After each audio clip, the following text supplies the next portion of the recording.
नमस्कार दोस्तों, welcome back to our future gen app channel. आज की वीडियो में हम 10 ऐसे टर्म्स आपको डिजिटल मार्केटिंग की बताएंगे जो यार आम तौर पर ना हमें कई बार पता नहीं होता, तो हम चीज़ों को कंटिन्यू करते रहते हैं।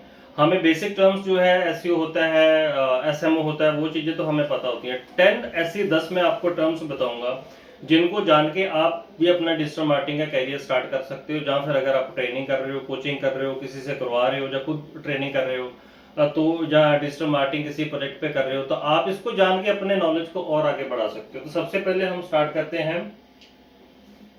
नंबर 1 है हमारा सर्च इंजन ऑप्टिमाइजेशन, जिसको हम एसईओ कहते हैं। हम कहते हैं ना कि यार वेबसाइट का एसईओ करना है, एसईओ करवाना है। तो एसईओ क्या होता है उसके बारे में तो हमने डिटेल में वीडियो बनाई हुई है। आज की वीडियो का जो मकसद है कि हमें यार ये टर्म्स जो है ना टेक्निकली हमें पता तो हो ना, पता होगा तभी हम उसके बारे में पढ़ेंगे, जानेंगे। या अगर एज ए बिजनेसमैन हो तो आप अपनी टीम से डिस्कस कर सकते हो, जो एजेंसी से काम करवा रहे हैं आप उनसे भी पूछ सकते हो कि यार इस टर्म का मतलब क्या होता है, ये मेरे पास चीज आई नहीं है। सबसे पहला होता है SEO, search engine optimization. Search engine optimization में हम अपनी वेबसाइट को इस तरह से ऑप्टिमाइज करते हैं कि अगर हमारी वेबसाइट सर्विस या प्रोडक्ट से रिलेटेड कोई भी जो कीवर्ड्स है, कोई क्वेरी है, सर्च वर्ड्स है, सर्च टर्म्स जो है, वो गूगल में या किसी भी सर्च इंजन में यह डालता है ना, तो उसमें जो हमारी वेबसाइट्स है वो टॉप में आनी चाहिए, मेरी वेबसाइट। तो उस पूरे प्रोसेस को, हालांकि ये पूरा प्रोसेस होता है, कहना बहुत आसान है, इसके 3 पार्ट होते हैं बेसिकली। हमने अलग वीडियो में भी बताया था, आप हमारे चैनल फ्यूचर जेन ऐप पे जाके पुराने वीडियोस जो है वो देख सकते हो। उसमें 3 पार्ट होते हैं। ऑन पेज एसईओ होता है, ऑफ पेज एसईओ होता है और टेक्निकल एसईओ होता है। ये ऑनगोइंग एक्टिविटी होती है, ऐसा नहीं है कि एक बार करने से हमारी वेबसाइट जो है रैंक हो जाती है। सेकंड उसके बाद दोस्तों है हमारा SEM। इसके बारे में बहुत ही ये अनकॉमन टर्म है, इसके बारे में बहुत ही कम लोगों को पता होता है। अगर पता भी होता है तो सिर्फ उसको उनको नाम पता होता है कि SEM होता है। SEM का यह फुल फॉर्म होता है सर्च इंजन मार्केटिंग। देखो, 2 शब्दों का कॉम्बिनेशन है यार, ये सर्च इंजन और मार्केटिंग। मतलब पूरी मार्केटिंग जो हमने करनी है वो सर्च इंजन के लिए करनी है। तो सर्च इंजन में कितने तरह का ट्रैफिक आता है? 2 तरह का ट्रैफिक आता है। एक आपका पेड मार्केटिंग के थ्रू आता है, आपने ऐड चलाई है, ठीक है, किसी भी तरह की गूगल ऐड चलाई है आपने। सेकंड आपका आता है ऑर्गेनिक। तो एसईओ तो आपका होता है खाली ऑर्गेनिक, आप बिना ऐड चलाए ऑर्गेनिकली अपनी वेबसाइट को बूस्ट करते हो ताकि सर्च रिजल्ट्स में वो दिखे और आपके पास लीड है। बट अगर आपको दोनों काम कराने हैं, उसको कहते हैं हम hybrid solution. This is a combination of paid plus organic traffic. दोनों को मिला के हमारा ये बनता है। इसका जो मेन ऑब्जेक्टिव होता है कि मुझे अपनी वेबसाइट पे यह ट्रैफिक लेके आना, as well as organic and paid दोनों मेथड से। थर्ड हमारा इसके बाद आता है SCRP। इसका भी हमें नॉलेज होना बहुत जरूरी है, बिकॉज अगर आप किसी से एसईओ करवा रहे हो, गूगल ऐड चला रहे हो, तो आपको पता होना चाहिए कि जो मेरे रिजल्ट्स आ रहे हैं वो SCRP 1 पे आ रहे हैं, 2 पे आ रहे हैं, 3 पे आ रहे हैं। टेक्निकली स्पीकिंग इसकी फुल फॉर्म होती है search engine result pages. Simple भाषा में यार, हम कोई क्वेरी डालते हैं, गूगल सर्च इंजन जो है हमें लिस्ट ऑफ रिजल्ट्स देता है। उसका जो फर्स्ट पेज होता है उसको कहते हैं हम SCRP 1। सेकंड पेज जो होता है उसको टेक्निकली हम कहते हैं SCRP 2, 3, 4। जितने वो पेजेस दे रहा है, 7 तक दे रहा है, 10 तक दे रहा है, 15 तक दे रहा है, उन सबको हम SCRP कहते हैं। जहां पे देखो नोट करने वाली बात है कि हमारे 3 तरह के रिजल्ट होते हैं। सबसे ऊपर हमारे होते हैं स्पॉन्सर, जो गूगल एड्स होती है, वो पेड मार्केटिंग वाले रिजल्ट्स होते हैं। सेकंड उसके बाद गूगल जो प्रायोरिटी देता है वो मैप को प्रायोरिटी देता है। हमारा GMB होता है वहां पे, गूगल माई बिजनेस प्रोफाइल, जो जिन्होंने ऑप्टिमाइज किया होता है। GMB का भी एसईओ होता है, वो भी हम आगे आने वाली वीडियोस में बताएंगे। थर्ड उसके बाद आता है हमारा ऑर्गेनिक रिजल्ट, जो कि हमारे एसईओ के रिजल्ट्स होते हैं। तो इन सारे को कॉम्बिनेशन को हम कहते हैं कि यार ये हमारे ना सर्च इंजन रिजल्ट पेजेस है। पेज 1 है, पेज 2 है, पेज 3 है। इसमें एक चीज यार और नोटिस करने वाली है, जब भी आप अभी वीडियो के बाद अगर आप गूगल में कुछ सर्च करोगे या कभी भी करोगे, तो आप नोटिस करना ये रिजल्ट तो आपके पास आएंगे ही आएंगे। आप जहां पे देखोगे सबसे टॉप पे गूगल आपको देता है कि इतने नंबर ऑफ रिजल्ट्स जो है मैं लेके आया हूं और इतने टाइम में लेके आया हूं, वो आपको बताता है। वो देखो, वो कुछ फिक्स नहीं होता, वो आपकी जो क्वेरी है उसकी कॉम्प्लेक्सिटी, उसका सर्च वॉल्यूम के हिसाब से चीजें चेंज होती रहती हैं। नेक्स्ट उसके बाद हमारा है फोर्थ पॉइंट है इंप्रेशंस।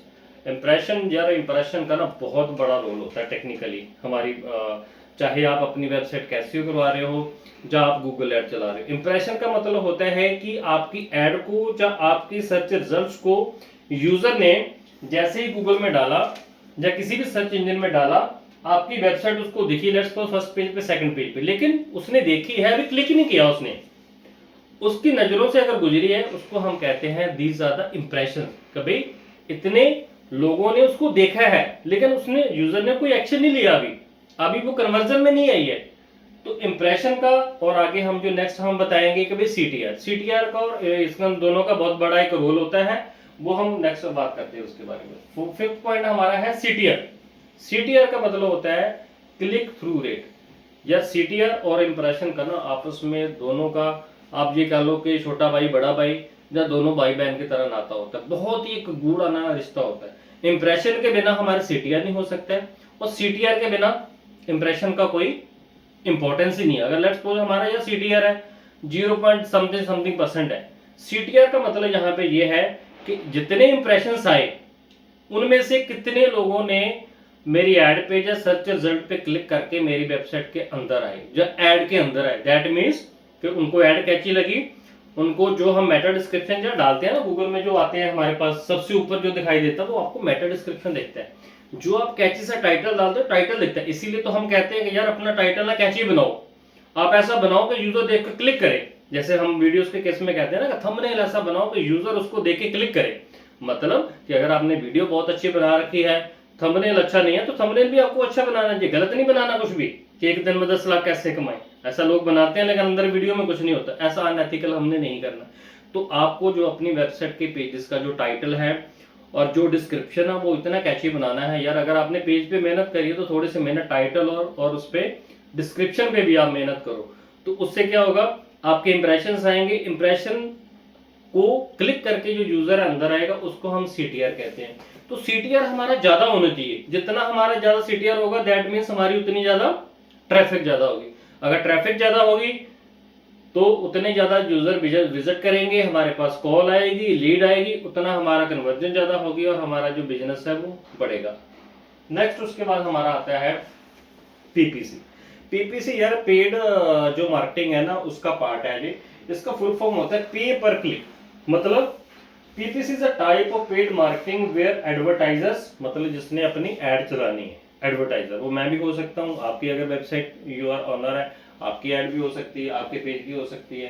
पे इस time user click on the ad. आप उस केस में आप जो भी बजट लगाते हो अपना डेली मंथली या वीकली जो भी टोटल बजट लगाते हो, आपके पैसे तब कटते हैं जब यूजर को इंप्रेशन देखेंगे लेकिन वो क्लिक करेगा तब आपके पैसे कटेंगे। तो इस मेथड को हम एडवर्टाइजिंग मेथड को हम कहते हैं पीपीसी। नेक्स्ट उसके बाद हमारा है सीपीसी। यार ये हमारा ना सीपीसी जो हमारा है, जब हम ऐड बनाते हैं कीवर्ड सर्च करते हैं तो उसी प्रोसेस का हमारा पार्ट होता है। सीपीसी का फुल फॉर्म होता है कॉस्ट पर क्लिक का। ठीक है यार, ये चलो मान लिया कि ये पीपीसी में मेरे पे पर क्लिक पैसे कटेंगे, यूजर एक क्लिक करेगा तब पैसे कटेंगे, लेकिन कितने कटेंगे, that is a part of CPC. तो जो भी आपकी बंदा है जो गूगल एड एक्सपर्ट होगा वो ऐड चलाएगा, पीपीसी एक्सपर्ट होगा ऐड चलाएगा। तो चलाने से पहले ही वो देखता है, इसमें देखो यार ऑब्जेक्टिव ये होता है कि मेरे इंप्रेशन ज्यादा आए, नंबर ऑफ क्लिक्स ज्यादा आए लेकिन पैसे कम कटे। जिसका सर्च अपने ऐसा कीवर्ड लेना होता है जिसका जो सीपीसी है वो कम हो लेकिन सर्च वॉल्यूम बहुत ज्यादा हो। तो ये सारा उसी एनालिसिस का ही पार्ट होता है। आप डेफिनेशन पढ़ सकते हो, how much advertisers pay for the ads they place on websites और सोशल मीडिया और जो भी जो थर्ड पार्टी प्लेटफॉर्म है वो कितना पैसा पे करते हैं।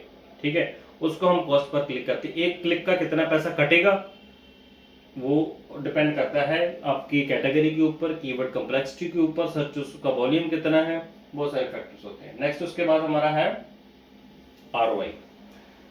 या देखो अगर आप पूरी डिजिटल मार्केटिंग कर रहे हो ना तो आपका मेन मकसद तो क्या है, अपने धंधे को बढ़ाना। ठीक है, धंधे को बढ़ाना और साथ में अपनी ब्रांडिंग भी करना। तो आप जब भी अपनी मार्केटिंग स्टार्ट करते हो आप देखते हो कि यार मैं महीने का 50,000 लगा रहा हूँ या 1 लाख लगा रहा हूँ। तो हम बैंक में भी पैसे जमा कराते हैं, एफडी कराते हैं, या शेयर मार्केट में लगाते हैं, तो हम एक हिसाब रखते हैं अपना। तो जहां भी हमें अपना हिसाब रखना होगा कि हमारा रिटर्न ऑन इन्वेस्टमेंट, आरओआई मतलब डिजिटल मार्केटिंग में रिटर्न ऑन इन्वेस्टमेंट। यार जो मैंने इन्वेस्टमेंट लगाया, लेट्स सपोज मैं एसईओ या सारी चीजों को मिला के गूगल ऐड को मिला के महीने के 1 लाख मैं लगा रहा हूँ, मेरा भाई रिटर्न क्या आ रहा है मुझे, मेरे रिटर्न मीन्स मेरी सेल कितनी हो रही है, चाहे 1 महीने बाद, 2 महीने बाद, 3 महीने बाद या 4 महीने बाद। तो आप जिस भी बंदे से आप अपना डिजिटल मार्केटिंग कंपनी से करवा रहे हो, तो कुछ तो एक्सपेक्टेड आपको लेके चलना पड़ेगा कि भाई लेट्स सपोज 3 मंथ के बाद या 6 मंथ के बाद हमारी कितनी सेल होने वाली है, या कितने प्रोडक्ट सेल होंगे, कितने लोगों तक जो मेरी वेबसाइट है वो पहुंच जाएगी। So the amount of money your company spends on marketing campaigns against the revenue from those campaigns, उसको हम आरओआई कहते हैं। नेक्स्ट उसके बाद हमारा 9th पॉइंट है केपीआईज। ये भी बहुत अनकॉमन है, लोगों ने सुना होता है लेकिन पता नहीं होता कि यार केपीआईज क्या होते हैं। केपीआईज और एक प्रोग्रामिंग एपीआईज होती हैं, वो एक अलग चीज है। केपीआई डिजिटल मार्केटिंग में होते हैं। केपीआई का यार मतलब होता है की परफॉर्मेंस इंडिकेटर्स। की परफॉर्मेंस इंडिकेटर क्या होते हैं? अब देखो, हमें टेक्निकली पता कैसे चलेगा कि सारी चीजें सही चल रही हैं। लेट्स सपोज आप वेबसाइट का एसईओ करवा रहे हो, आप गूगल ऐड चला रहे हो, तो आपको कैसे पता चलेगा? लेट्स सपोज आपने ऐड चलाई है, तो इसका मतलब नंबर ऑफ क्लिक्स आएंगे, नंबर ऑफ क्लिक्स आने चाहिए। अगर आपने ऐड चलाई है 10 डेज हो गए, क्लिक ही नहीं आ रहा, दैट मींस ऐड में आपकी कैंपेन में प्रॉब्लम है। अगर आप वेबसाइट का एसईओ करवा रहे हो, तो हमें कुछ ना कुछ तो उसके पैरामीटर्स रखने पड़ेंगे ना, मैट्रिक्स रखने पड़ेंगे कि यार 1 मंथ के बाद या 2 मंथ के बाद, 6 मंथ के बाद, जो भी आपका आपने टाइम दिया है, उसके बाद हमारा वेबसाइट का ट्रैफिक इतने % बढ़ जाएगा, हमारा डीए इतने % बढ़ जाएगा। आप आज के रिजल्ट स्टैट्स नोट कर लेते हो, ठीक है? ये एक तरह से ना आपका स्टैटिस्टिक्स होते हैं। कभी किन चीजों से मुझे पता चलेगा कि मेरा ग्राफ ऊपर जा रहा है या नीचे जा रहा है? तो उसमें क्या क्या चीजें हो सकती है? These are the metrics that show the performance in numbers of a specific action in digital marketing. For example, कभी हम कहते हैं कि भाई 3 मंथ के बाद जो आपका वेबसाइट का ट्रैफिक है ना, अगर आज हमने if today we have started the SEO of a website, e commerce website है, जो कुछ भी है, ठीक है, जो सर्विस वेबसाइट है, तो हम कहेंगे 20% इंक्रीजेस द वेबसाइट ट्रैफिक। तो ये क्या होगा? मेरा एक मैट्रिक हो गया। फिर हम उनको बोलेंगे देखो जी, आज की डेट में आपके बैकलिंक कितने हैं? 100 बैकलिंक है। 3 मंथ के बाद आपके बैकलिंक इतने होंगे, 300 या 100 प्लस बैकलिंक आपके होंगे। और आज की डेट में आपका एक लेट्स सपोज एक लीड आ रही है, 4 मंथ के बाद, 3 मंथ के बाद आपकी इतनी नंबर ऑफ लीड हो सकती हैं। तो ये अलग अलग देखो, ये आप और जो भी मार्केटिंग आप करवा रहे हो, उससे आप बैठ कर दोनों के आप पैरामीटर तय कर सकते हो। आपका लेट्स सपोज ये भी ऑब्जेक्टिव हो सकता है कि ठीक है यार, मुझे अपनी ट्रैफिक बढ़ानी है, ठीक है, मुझे विजिबिलिटी बढ़ानी है, जहाँ फिर मुझे जो मैं ऐड चला रहा हूँ, मुझे तो क्लिक बढ़वाने हैं, या मुझे बैकलिंक इतने दिखाने कि मेरे 1 लाख बैकलिंक होने चाहिए, ठीक है, ऑर्गेनिक मेरे इतने कीवर्ड्स रैंक कर रहे हैं, और मंथली मेरा इतना ट्रैफिक हो, मेरी वेबसाइट का डीए लेट्स सपोज आज 20 है, तो मुझे इसको 25 करना है, ठीक है। नेक्स्ट उसके बाद हमारा लास्ट पॉइंट है, last but not the least, जो कि एक डिजिटल मार्केटिंग के हिसाब से बहुत ही एक इम्पोर्टेंट पॉइंट है। हमने यार ट्रैफिक हम ले भी आए अपनी वेबसाइट पे, ठीक है, हमारा सीटीआर बन भी गया, लेकिन हम उसको संभाल ही नहीं पाए। इसमें खाली एसईओ का रोल नहीं है, पूरी आपकी वेबसाइट डिजाइनिंग, यूआई यूएक्स का पार्ट है। आपके जिस सर्वर पे आपकी वेबसाइट होस्टेड है, ठीक है, उसका बहुत बड़ा रोल है। बाउंस का मतलब होता है कि the percentage of visitors who navigate away from the site after viewing only one page।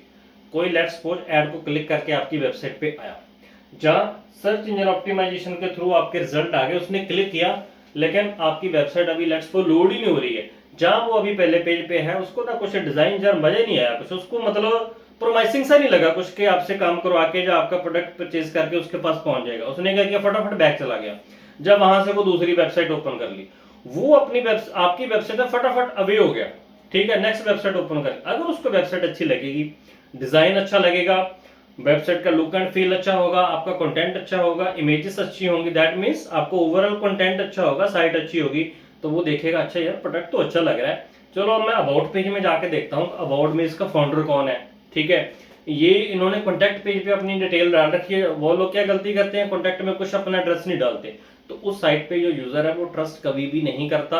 अगर ये यूजर कंटिन्यू करते हैं, आपका बाउंस रेट बढ़ता जाता है, तो गूगल आपकी वेबसाइट को कभी भी ना डीओ को बढ़ने देगा, ना ही आपका जो ट्रैफिक है कभी वो बढ़ेगा। तो दोस्तों ये तो थे अब तक के हमारे जो मेजर टर्म्स जिसको हमें हमारे जानना बहुत जरूरी था। नेक्स्ट पार्ट में हम और भी टर्म्स आपको बताएंगे, तो एक बार हम इसको ना सम अप करते हैं। फर्स्ट हमारा था SEO, search engine optimization. Second दोस्तों हमारा था एसईएम, मतलब सर्च इंजन मार्केटिंग। थर्ड हमारा था SCRP, search engine result pages impression, हमने समझ लिया। सीटीआर हमने समझ लिया, क्लिक थ्रू रेट हो गया हमारा, पीपीसी हो गया, पे पर क्लिक हो गया, CPC मतलब कॉस्ट पर क्लिक, जो मैं PPC कराने जा रहा हूँ उसकी मुझे एक क्लिक की कॉस्ट कितनी पड़ेगी, दैट इज CPC। अब ठीक है यार, सारा कुछ करा दिया, मेरा ना पैसा लगाने के बाद कितना मैं लगाऊंगा और कितना आएगा, वो उस डिस्कशन का पार्ट होता है, that is ROI, return on investment. ठीक है, हिंदी में हम इसको कहते हैं कि ठीक है यार मैंने इतना लगाया, मेरा फायदा कितना होगा ये बता दो बस मुझे मोटा मोटा हिंदी में। ठीक है, दैट इज ROI। KPIs मतलब कैसे पता चलेगा भाई फायदा हो रहा है, SEO सही चल रहा है, सारी चीजें सही कर रही है, तो कुछ आपके मैट्रिक्स हो सकती हैं, वो आपके प्रोजेक्ट वाइज हो सकते हैं। आपका अगर ऑब्जेक्टिव है आप SEO करवा रहे हो तो आपका DA आज कितना है वो बढ़ना चाहिए। अगर नहीं आपने नोट किया तो आज आप नोट करिए कि यार जब मैंने SEO शुरू किया था DA मेरा इतना था, ट्रैफिक मेरा 100 था, बैकलिंक्स मेरे इतने थे, ऑर्गेनिक कीवर्ड्स मेरे इतने कवर हो रहे थे, मेरे डू फॉलो बैकलिंक इतने थे, नो फॉलो इतने थे, तभी तो आपको पता चल पाएगा ना यार। तो ये KPIs होते हैं, की परफॉर्मेंस इंडिकेटर्स होते हैं, आपके मैट्रिक्स होते हैं, स्टेप्स होते हैं। लास्ट है हमारा बाउंस रेट, तो मुझे अपना यार बाउंस रेट ना वेबसाइट का बढ़ने नहीं देना। बाउंस रेट के उसके लिए हम अलग एक वीडियो लेके आएंगे। बाउंस रेट का मतलब कि यूजर आया और फटाफट से वापस चला गया, या कोई और साइट उसने ओपन कर ली, उसको अच्छा नहीं लगा। बाउंस रेट जितना ज्यादा होगा वो नेगेटिव होगा एक वेबसाइट के लिए। बाउंस रेट बहुत कम होना चाहिए, CTR आपका ज्यादा होना चाहिए, जो दोनों अपने ज्यादा रखने। ठीक है दोस्तों, अगर आपको हमारी वीडियो अच्छी लगी है तो आप प्लीज इसको लाइक कमेंट और हमारे चैनल को सब्सक्राइब करिए, ताकि हमें भी एक मोटिवेशन मिलेगा। हम आगे भी और आने वाली वीडियोस में टेक्निकली बहुत एक्सप्लेन करेंगे, और सिंपल भाषा में हम एक्सप्लेन करेंगे, जिसको देख के या वॉच करके पढ़ के कोई भी अपना डिजिटल मार्केटिंग में कैरियर स्टार्ट कर सकता है, जो खुद भी अपनी मार्केटिंग कर सकते हैं। धन्यवाद, थैंक यू।